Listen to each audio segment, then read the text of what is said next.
నమస్కారం E6 news కి స్వాగతం. హెడ్లైన్ చూద్దాం. సీఎం చంద్రబాబుతో జనసేన రాజ్యసభ అభ్యర్థి లింగంనేని రమేష్ మర్యాదకు పూర్వక భేటీ. పార్లమెంట్లో ఏపీ గళాన్ని బలంగా వినిపిస్తాం, కూటమి ఐక్యతను చాటిన నేతలు.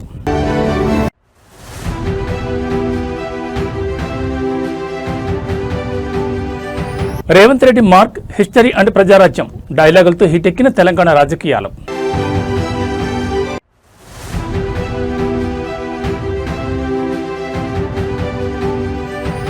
డిక్షనరీ పుట్టక ముందే తెలంగాణ పుట్టింది. 1000 ఏళ్ల ఘన చరిత్రను గుర్తు చేసిన బీఆర్ఎస్ వర్కింగ్ ప్రెసిడెంట్.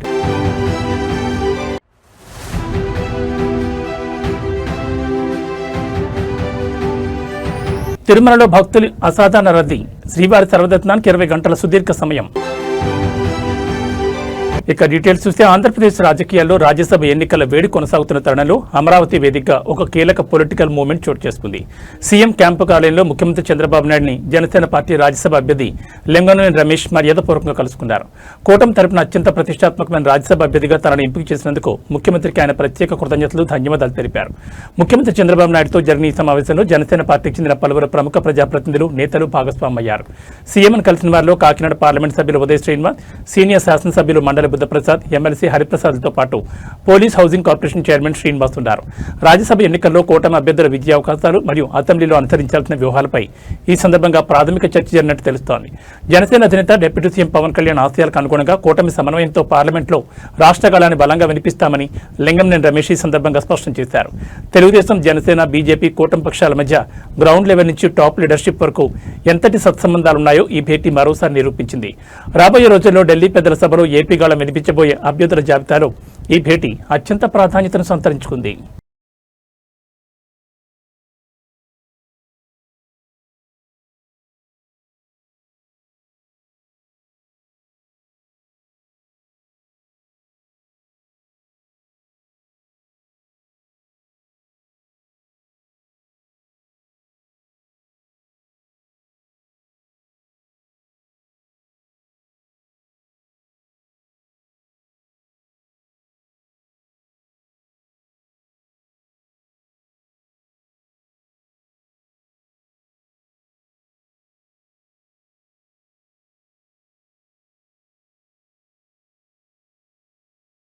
ఆంధ్రప్రదేశ్ రాజకీయాల్లో ఎంతో ఉత్కంఠ రేపిన తెలుగుదేశం పార్టీ రాజ్యసభ అభ్యర్థుల ఎంపిక ప్రక్రియ ఎట్టకేలకు కొలిక్కొచ్చింది. టీడీపీ కోటాలో పెద్దల సభకు వెళ్లే అభ్యర్థుల పేర్లను ముఖ్యమంత్రి చంద్రబాబు నాయుడు అధికారికంగా ఖరారు చేశారు. అమరావతిలోని సీఎం నివాసంలో అభ్యర్థులకు స్వయంగా ఆయన పార్టీ బీఫారాలను అందజేశారు. పారిశ్రామిక, విద్య మరియు యువజన విభాగాలకు చెందిన సానా సతీష్, భాష్యం రామకృష్ణ మరియు చింతకాయల విజయాలను ఈసారి రాజ్యసభ బరిలోకి దించుతోంది. అధినాయకత్వం నమ్మకాన్ని నిలబెట్టుకుంటూ ఢిల్లీ వేదికగా రాష్ట్ర హక్కుల కోసం పోరాడతామని అభ్యర్థులు స్పష్టం చేశారు. ఈ ముగ్గురు అభ్యర్థుల ఎంపికలు సీఎం చంద్రబాబు నాయుడు క్షేత్రస్థాయి సమీకరణాలను క్షుణ్ణంగా పరిశీలించినట్టు తెలుస్తోంది. ఉత్తరాంధ్రలో కీలక సామాజిక వర్గానికి చెందిన యువనేత, ఐటీ వింగ్ లో యాక్టివ్ గా ఉన్న చింతకాయల విజయ్కి అవకాశం ఇవ్వడం ద్వారా యువతకు పెద్దపీట వేశారు. అటు విద్యారంగంలో ప్రముఖుడిగా ఉంటూ పార్టీ కార్యక్రమాలు ఆర్థికంగా, నైతికంగా అండగా నిలిచిన భాష్యం రామకృష్ణకు సీటు దక్కడం విశేషం. ఇక సుదీర్ఘ పారిశ్రామిక, రాజకీయ నేపథ్యం ఉన్న సానా సతీష్ సైతం చంద్రబాబు చేతుల మీదుగా బీఫారం అందుకున్నారు. కూటమిలోని జనసేన అభ్యర్థి లింగంనేని రమేష్ తో పాటు ఈ ముగ్గురు టీడీపీ నేతలు కూడా అసెంబ్లీ సెక్రటరియట్లో తమ నామినేషన్ దాఖలు చేయనున్నారు. సంఖ్యాబలం పూర్తిగా కూటమికి అనుకూలంగా ఉండడంతో వీరి ఎన్నిక ఏకగ్రీవం కావడం దాదాపు ఖాయంగా కనిపిస్తోంది. ఈ ముగ్గురు అభ్యర్థుల ఎంపికతో తెలుగుదేశం పార్టీ కేడర్లో సరికొత్త ఉత్సాహం నెలకొంది. సీనియర్లకు, యువతకు మరియు విద్యావేత్తలకు సమపాడలో చంద్రబాబు నాయుడు స్థానం కల్పించారని రాజకీయ విశ్లేషకులు అభిప్రాయపడుతున్నారు. పార్లమెంట్లో ఆంధ్రప్రదేశ్ పునర్నిర్మాణ గళాన్ని వీరు ఎంత బలంగా వినిపిస్తారో చూడాలి.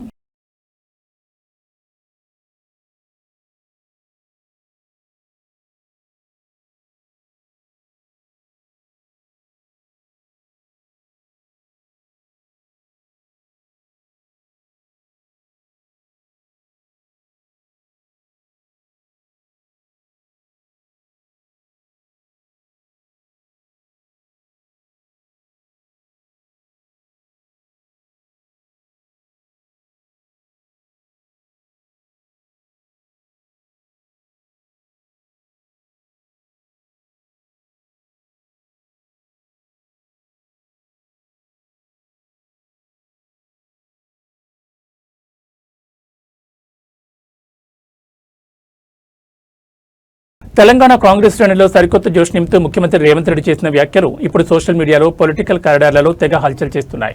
గడిచిన 3 దశాబ్దాల తెలంగాణ రాజకీయ ముఖ చిత్రాన్ని ప్రస్తావిస్తూ 1994 నుంచి చరిత్ర సాక్షిగా 2024 నుంచి ప్రజల యుగం ఆరంభమైందంటూ సీఎం రేవంత్ రెడ్డి ఒక పవర్ఫుల్ స్టేట్మెంట్ ఇచ్చారు.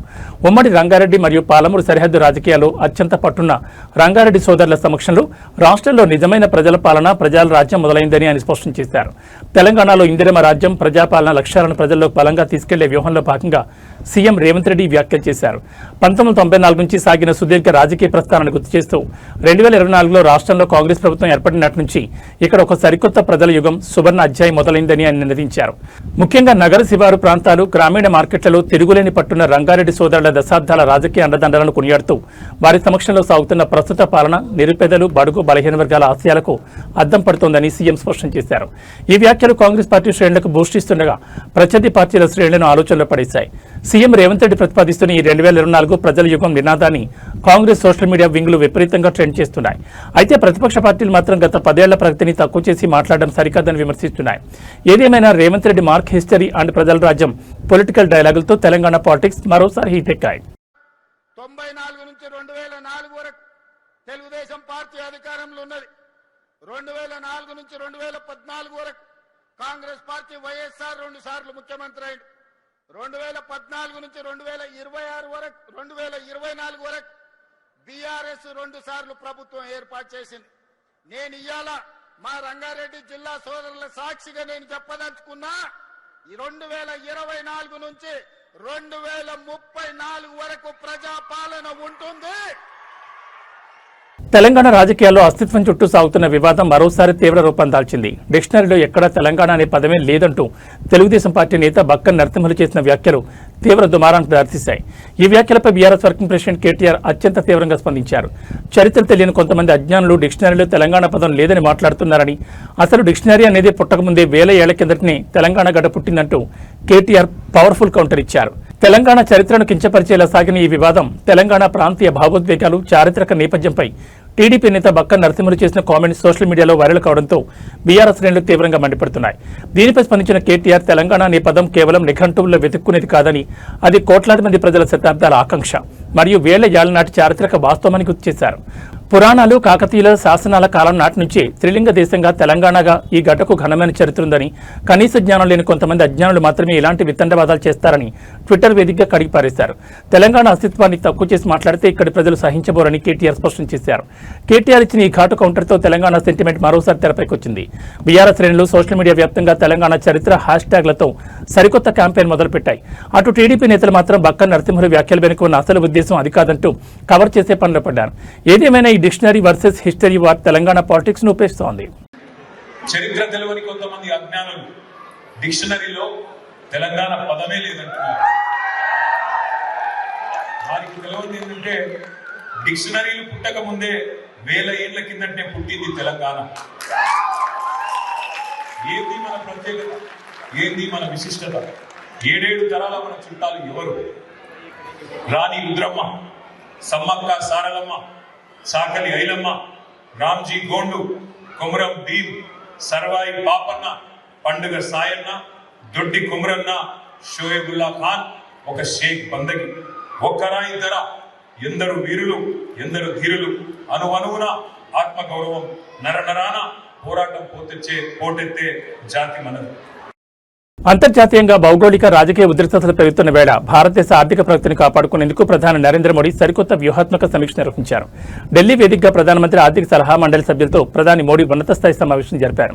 ప్రస్తుత ఆర్థిక సంవత్సరంలో దేశ జీడీపీ వృద్ధి రేటును మరింత వేగవంతం చేయడం మరియు పశ్చిమాసియా దేశాల్లో ముదురుతున్న వివాదాల వల్ల అంతర్జాతీయ మార్కెట్లో తలెత్తున్న సవాళ్లను ఎలా ఎదుర్కోవాలనే అంశాలపై ఈ భేటీలో సుదీర్ఘంగా చర్చించారు. భారతదేశం తన ఇంధన అవసరాల కోసం అత్యధికంగా దిగుమతులపైనే ఆధారపడుతున్న నేపథ్యంలో పశ్చిమాసియా సంక్షోభం, క్రూడాయిల్ ధరలు మరియు అంతర్జాతీయ వాణిజ్య మార్గాలపై ఎలాంటి ప్రభావం చూపుతుందనే దానిపై ఆర్థిక నిపుణులు ప్రధానికి సమగ్ర నివేదిక సమర్పించారు.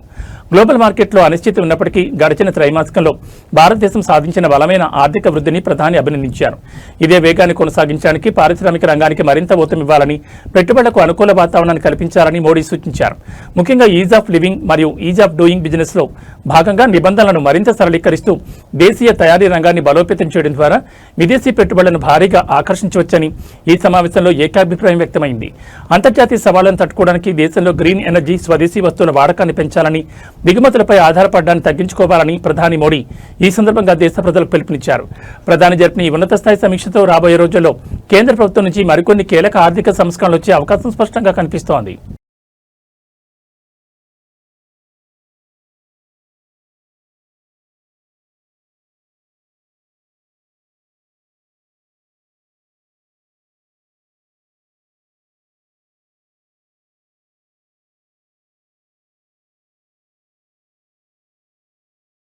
కలియుగ ప్రత్యక్ష దైవం తిరుమల శ్రీ వెంకటేశ్వర స్వామివారి క్షేత్రంలో భక్తుల రద్దీ అసాధారణ స్థాయికి చేరుకుంది. వేసవి సెలవులు ముగింపు దశకు చేరడంతో తమ పిల్లలతో కలిసి స్వామివారిని దర్శించుకునేందుకు భక్తులు తిరుమల కొండకు భారీగా తరలివచ్చారు. వైకుంఠం క్యూ కాంప్లెక్స్లోని కంపార్ట్మెంట్లన్నీ భక్తులతో పూర్తిగా నిండిపోయాయి.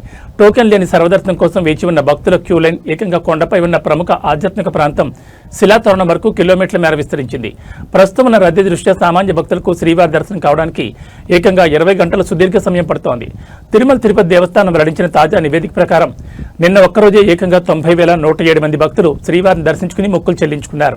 భక్తుల రద్దీ ఊహించని విధంగా పెరగడంతో తిరుమల శ్రీవారి లడ్డూ ప్రసాదానికి విపరీతమైన డిమాండ్ ఏర్పడింది. నిన్న రోజంతా కలిపి రికార్డు స్థాయిలో 4,35,000 లడ్డూల విక్రయాలు జరిగినట్లు అధికారులు స్పష్టం చేశారు. అలాగే శ్రీవారి హుండీ ద్వారా నిన్న ఒక్కరోజే ఆలయానికి 4,23,00,000 రూపాయల ఆదాయం వచ్చినట్లు టీటీడీ బోర్డు ప్రకటించింది. సుదీర్ఘ క్యూ లైన్లలో గంటల తరబడి వేచి ఉన్న భక్తులకు ఎలాంటి ఇబ్బందులు తలెత్తకుండా నిరంతరాయంగా అన్నప్రసాదం, త్రాగునీరు, పాలు పంపిణీ చేసేందుకు టీటీడీ యంత్రాంగం ప్రత్యేక సిబ్బందిని, శ్రీవారి సేవకులను రంగంలోకి దించింది. కొండపై ఉన్న రద్దీని పర్యవేక్షిస్తూ క్యూ లైన్లలో భద్రతను టీటీడీ విజిలెన్స్ అధికారులు నిరంతరం సమీక్షిస్తున్నారు. రాబోయే 2-3 రోజుల పాటు ఇదే తరహా రద్దీ కొనసాగే అవకాశం ఉన్నందున దర్శన సమయం పెరిగినా సామాన్య భక్తులు సహనంతో సహకరించాలని అధికారులు విజ్ఞప్తి చేస్తున్నారు.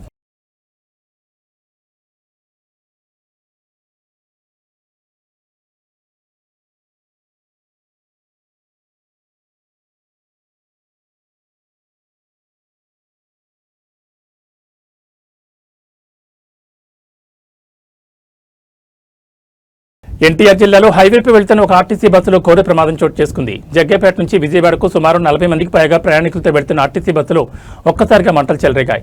బస్సు ఇంజన్ భాగంలో సంభవించిన షార్ట్ సర్క్యూట్ కారణంగా దట్టమైన పొగలు, మంటలు బస్సు లోపలికి వ్యాపించాయి. బస్సు డోర్ లాక్ అయిపోవడంతో లోపల ఉన్న ప్రయాణికులు ఊపిరాడక ప్రాణాలను గుప్పెట్లో పెట్టుకుని కిటికీల గుండా బయటకు దూకేశారు. జగ్గేపేట డిపోకు చెందిన ఆర్టీసీ బస్సు విజయవాడ వైపు ప్రయాణిస్తుండగా ఈ ప్రమాదం జరిగింది. బస్సు అద్దంకి, నార్కెట్పల్లి లేదా జాతీయ రహదారిపై వేగంగా వెళ్తున్న తరుణంలో ఒక్కసారిగా ఇంజన్ క్యాబిన్ నుంచి పొగలు రావడం డ్రైవర్ గమనించాను. వెంటనే అప్రమత్తమైన డ్రైవర్ బస్సును రోడ్డు పక్కకు నిలిపేశారు. అయితే క్షణాల వ్యవధిలోనే మంటలు డ్రైవర్ క్యాబిన్ మొత్తాన్ని కమ్మేశాయి. దీంతో బస్సు వెనుక భాగంలో ఉన్న ప్రయాణికులు తీవ్ర భయాందోళనకు గురయ్యారు. ప్రధాన ద్వారం గుండా బయటకు వచ్చే పరిస్థితి లేకపోవడంతో యువకులు, మహిళలు ప్రాణరక్షణ కోసం బస్సు కిటికీల అద్దాలను పగలగొట్టి వాటి గుండా కిందకు దూకేశారు. ఈ క్రమంలో పలువురు ప్రయాణికులకు స్వల్ప గాయాలయ్యాయి. హైవేపై వెళ్తున్న వాహనదారులు, స్థానికులు వెంటనే స్పందించి ప్రయాణికులను సురక్షితంగా బయటకు తీశారు. సమాచారం అందుకున్న ఫైర్ సిబ్బంది ఘటనా స్థలాన్ని చేరుకుని మంటలను పూర్తిగా అదుపు చేశారు. డ్రైవర్ సకాలంలో బస్సును ఆపడం వల్లే 30 మందికి పైగా ప్రయాణికులు సురక్షితంగా బయటపడ్డారని, లేదంటే పెద్ద ప్రమాదం జరిగేదని స్థానికులు చెప్తున్నారు.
बैठो।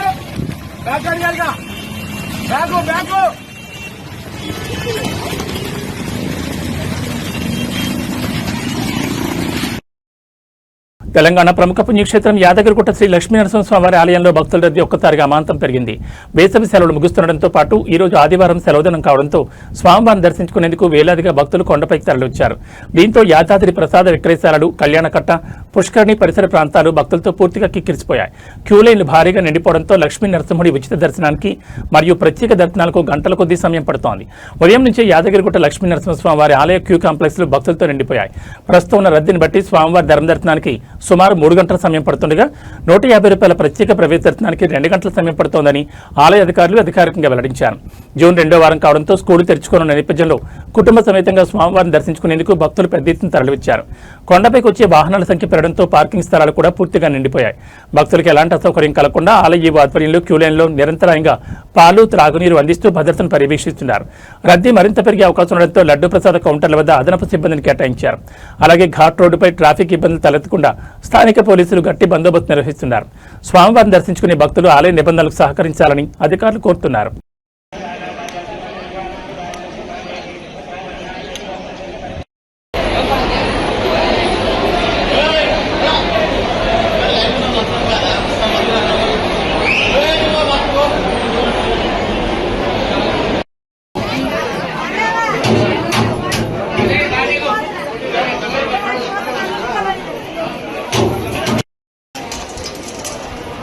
అయితే రోజు వస్తుంది పాలన రోజు వస్తుంది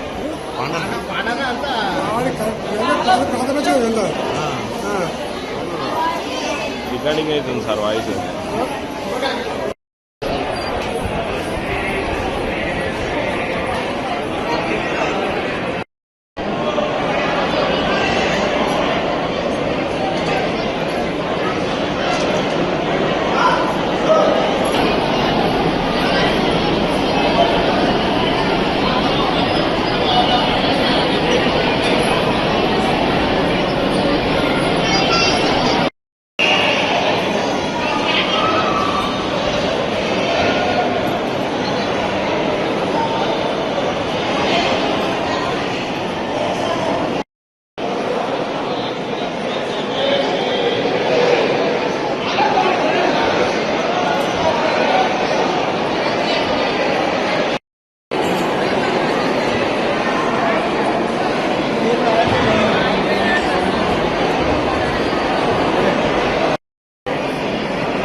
पट स्वाहा ओम रम सहस्रारहं पट स्वाहा ओम रम सहस्रारहं पट स्वाहा ओम रम सहस्र స్వామివారికి నమస్కారం చేసుకుంటూ నేను చెప్పేటటువంటి ప్రార్థనా శ్లోకాన్ని భక్తి శ్రద్ధలతో అందరూ చెప్పండి. ఓం అస్మద్గురుభ్యో నమః.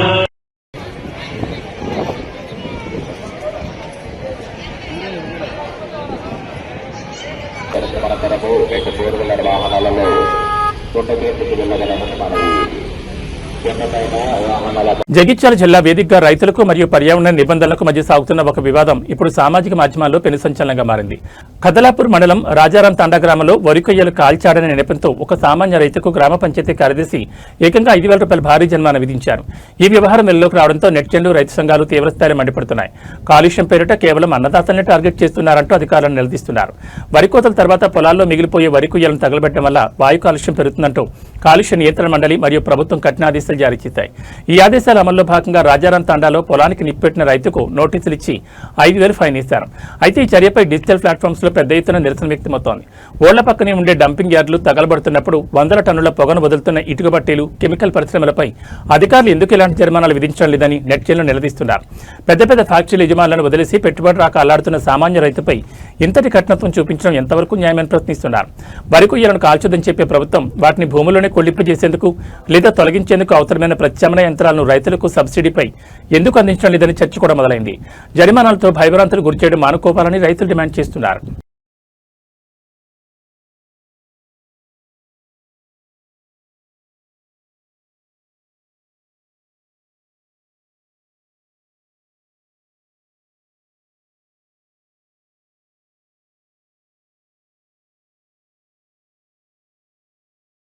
సామాన్యుడి వంటింటి బడ్జెట్ను అస్తవ్యస్తం చేస్తూ గ్యాస్ కంపెనీలు మరోసారి భారీ షాక్ ఇచ్చాయి.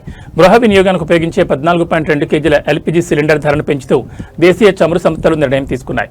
సవరించిన ధరల ప్రకారం ప్రతి సిలిండర్పై ఏకంగా 29 రూపాయల మేర భారాన్ని మోపాయి. అంతర్జాతీయ ఇంధన మార్కెట్లో నెలకొన్న సంక్షోభం, ముడి చమురు ధరల పెరుగుదల వల్లే ఈ నిర్ణయం తీసుకోక తప్పలేదని ఆయిల్ కంపెనీలు చెబుతున్నాయి. కేవలం 3 నెలల వ్యవధిలోనే గ్యాస్ ధరలు పెరగడం ఇది రెండోసారి కావడంతో సామాన్య వినియోగదారులు తీవ్ర ఆగ్రహం వ్యక్తం చేస్తున్నారు. సవరించిన గ్యాస్ ధరలు ఇవాళ ఉదయం నుంచి దేశవ్యాప్తంగా అమల్లోకి వచ్చాయి.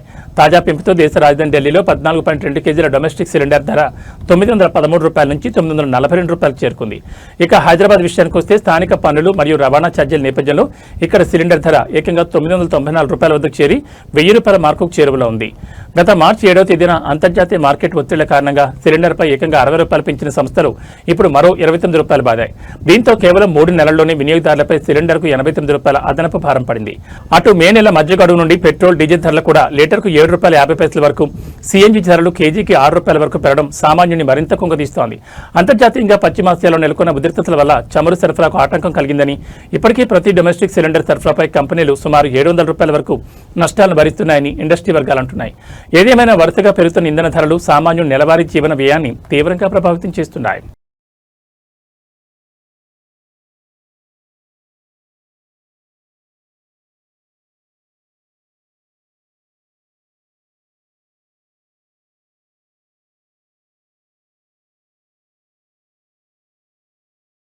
బంగారం, వెండి కొనాలనుకునే వారికి బులియన్ మార్కెట్ నుంచి అత్యంత తీపి కబురు వచ్చింది. హైదరాబాద్ మార్కెట్లో గత 9 రోజులుగా పచ్చడి ధరలు వరుసగా తగ్గుముఖం పడుతున్నాయి. అంతర్జాతీయంగా మారిన ఆర్థిక సమీకరణల నేపథ్యంలో కేవలం 9 రోజుల్లోనే 10 గ్రాముల స్వచ్ఛమైన బంగారంపై దాదాపు 5,000 రూపాయల వరకు ధర క్షీణించింది.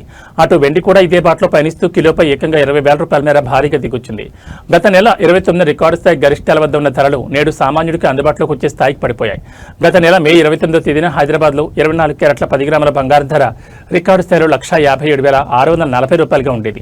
అయితే గడిచిన 9 రోజుల్లో ఇది ఏకంగా 4,910 రూపాయలు తగ్గి ఇవాళ 1,52,730 రూపాయల వద్ద కొనసాగుతోంది. అలాగే సాధారణ ఆభరణాల తయారీకి ఉపయోగించే 22 క్యారెట్ల నగల బంగారం కూడా 10 గ్రాములపై 4,500 రూపాయల మేర క్షీణించి 1,44,500 రూపాయల నుంచి నేరుగా 1,40,000 రూపాయల మార్కు చేరుకుంది. ఇక వెండి మార్కెట్లో అయితే మునిపెన్నడూ లేని విధంగా 9 రోజుల్లోనే కేజీపై 20,000 రూపాయల మేర కుప్పకూడి ప్రస్తుతం 2,70,000 రూపాయల వద్ద ట్రేడ్ అవుతోంది. అమెరికా ఆర్థిక సూచీలు మరియు బాండ్ ఇంట్రెస్ట్ రేట్ల పెరుగుదల అంచనాల వల్లే ఇన్వెస్టర్లు బంగారం అమ్మకాలకు మొగ్గు చూపడం ఈ పతనానికి ప్రధాన కారణమని నిపుణులు విశ్లేషిస్తున్నారు. పెళ్లిళ్లు, ఇతర శుభకార్యాల కోసం బంగారం కొనుగోలు చేయాలనుకునే వారికి ఈ ధరల తగ్గుదల భారీ ఊరటనిస్తోంది. గత కొన్ని నెలలుగా ఎన్నడూ లేనంతగా ధరలు తగ్గడంతో హైదరాబాద్లోని ప్రముఖ జ్యువెలరీ మార్కెట్లైన అబిడ్స్, బేగం బజార్లో కస్టమర్ల సందడి ఒక్కసారిగా పెరిగింది.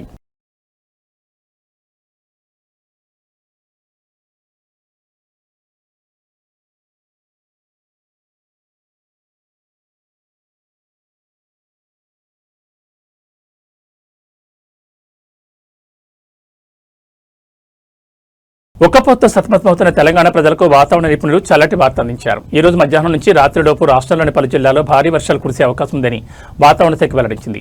ముఖ్యంగా పశ్చిమ, దక్షిణ తెలంగాణ జిల్లాల్లో వాతావరణం వేగంగా మారుతోందని, బలమైన ఎదురుగాలతో కూడిన వర్షాలు పడతాయని అంచనా వేసింది. ఇటు భాగ్యనగరంలోనూ సాయంత్రం వేళ ఆకాశం మేఘావృతమై వర్షం కురిసే ఆస్కారం ఉందని పేర్కొంది. వాతావరణ నిపుణుల తాజా బులెటిన్ ప్రకారం వికారాబాద్, సంగారెడ్డి, నారాయణపేట్, మహబూబ్ నగర్ జిల్లాలో మధ్యాహ్నం తర్వాత వర్ష తీవ్రత ఎక్కువ ఉండబోతోంది. వీటితో పాటు ఉమ్మడి మహబూబ్ నగర్ పరిధిలోని గద్వాల, వనపర్తి, కర్నూలు జిల్లాలతో పాటు నల్గొండ, రంగారెడ్డి జిల్లాలోనూ ఉరుములు, మెరుపులతో కూడిన భారీ వర్షాలు పడే ఛాన్స్ ఉన్నట్లు నిపుణులు స్పష్టం చేశారు. ఈ జిల్లాలో గంటకు 30 నుంచి 40 కిలోమీటర్ల వేగంతో గాలులు వీచే ప్రమాదం ఉంది. ఇక రాష్ట్రంలోని మిగతా ఏరియాల్లోనూ అక్కడక్కడ తేలికపాటి నుంచి మోస్తరు జల్లులు పడే ఆస్కారం ఉంది. రాజధాని హైదరాబాద్ విషయానికి వస్తే సాయంత్రం ఆఫీసుల నుండి ఇళ్లకు తిరిగే సమయంలో నగర వ్యాప్తంగా పలు చోట్ల ఉరుములతో కూడిన వర్షాలు పడొచ్చని అంచనా వేస్తున్నారు. వర్ష సూచన ఉన్న నేపథ్యంలో జిల్లాల యంత్రాంగం అప్రమత్తమైంది. ముఖ్యంగా రైతులు తమ ఆరబోతున్న ధాన్యంపై ముందస్తు జాగ్రత్తలు తీసుకోవాలని, నగర ప్రజలు ప్రయాణాల సమయంలో ట్రాఫిక్ ఇబ్బందులను దృష్టిలో ఉంచుకోవాలని అధికారులు సూచిస్తున్నారు.